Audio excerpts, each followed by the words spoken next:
Greg Olson was just talking about marrying the run and the pass, and I'll just quickly try to summarize it. And he said, it means there's just no scouting giveaways. There are no tells. Basically, everyone in the league, part of their job is to find your tells. And he told a great story about taking on Carolina and the great Luke Kuechly. And Russell Wilson was coming back to the bench and saying, Kuechly's calling every play. He's literally calling every play. And Schotty's like, what do you mean? He's calling out every play. Trap here, 3-step there. I think the guys that overdo the studying, you can use it as an advantage because otherwise you're playing into their hands, and we have people on our staff self-scouting us looking for those tells. Kind of like Schottenheimer, his early job here was to tell Dan Quinn what he's seeing in Dan Quinn's defense. So just trying to make everything look very deceptive and the same.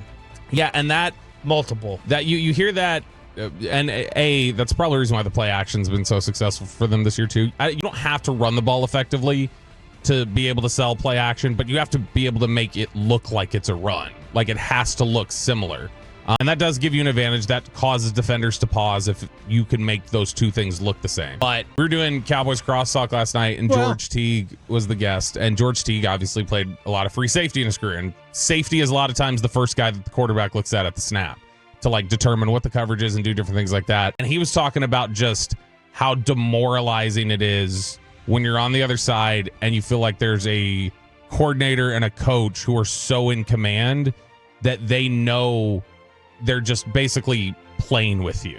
And that how demoralizing it is of just like, man, we feel like we can do everything right, and yet they are still adjusting things at the last second, snapping the ball, knowing exactly where to put it because we're in the wrong spot. And we could play everything perfectly, but they know where we are, and they know what we're going to do and how to pick that apart. And I think that the reverse of that, obviously, is true when you're hearing about the Kuechly thing. So being able to deceive that and level that playing field is going to be a big thing for them.